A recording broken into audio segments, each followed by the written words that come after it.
বাড়ি ছিল, ইতিমধ্যে বাড়িটা ডুবে গেছে, পানির নিচে চলে গেছে। এটা ছিল পেট্রোল পাম্প। এই পেট্রোল পাম্পটাও পানির তলে অলরেডি প্রায় নিচতলা পানির নিচে তলিয়ে গেছে। আসসালামু আলাইকুম। টপ বিডি নিউজ 24 এর পক্ষ থেকে আপনাদের সাথে আছে আমি নাইম ইসলাম।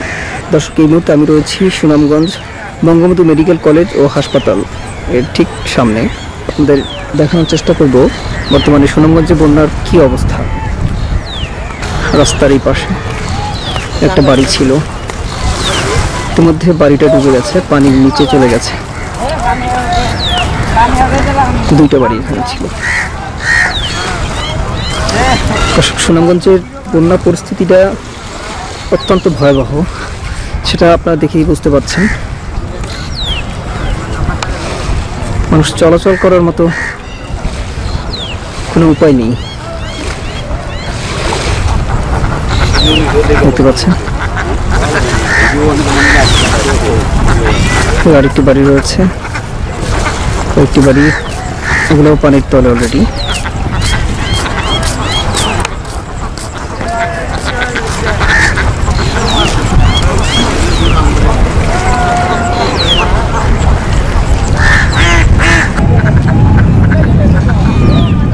এটা ছিল পেট্রোল পাম্প। এই পেট্রোল পাম্পটাও পানির তলে অলরেডি প্রায় নিচতলা পানির নিচে তলিয়ে গেছে। সুনামগঞ্জের বর্তমান পরিস্থিতি হয়েছে এটা। দর্শক, ভিডিও করলেও ভিডিওটা আপনাদের সাথে শেয়ার করার জন্য মাধ্যম পাচ্ছি না, কোনোভাবেই নেট ডাটা অনই করতে পারছি না, এমন একটা পরিস্থিতি। পেট্রোল পাম্প পুরোটাই পানির নিচে।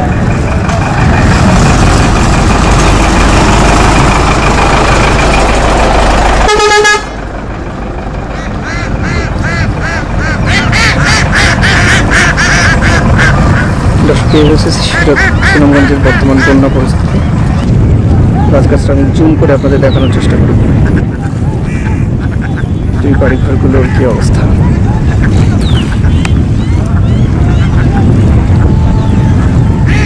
হ্যাঁ, দুই বাড়িগুলো পানি ঢুকে পড়েছে, তাই তো মনে হচ্ছে।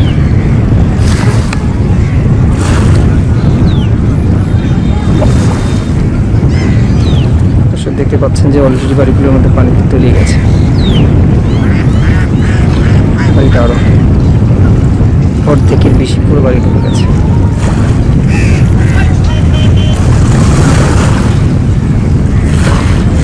মানুষগুলো এই মেডিকেল হসপিটালে এসে আশ্রয় নিয়েছে।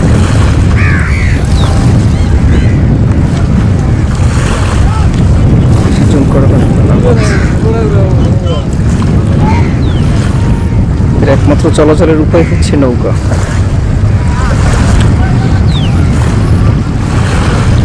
দর্শক, দেখতে পাচ্ছেন কতগুলো বাড়ি পানির নিচে ঢুকে গেছে।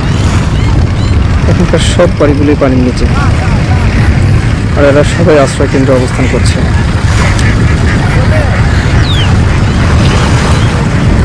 দর্শক, এই হচ্ছে সুনামগঞ্জের বন্যা পরিস্থিতি।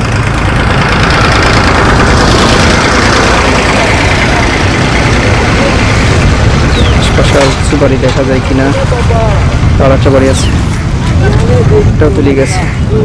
দর্শক, ভিডিওটা কাঁপাকাঁপি করতেছে জুম করার কারণে।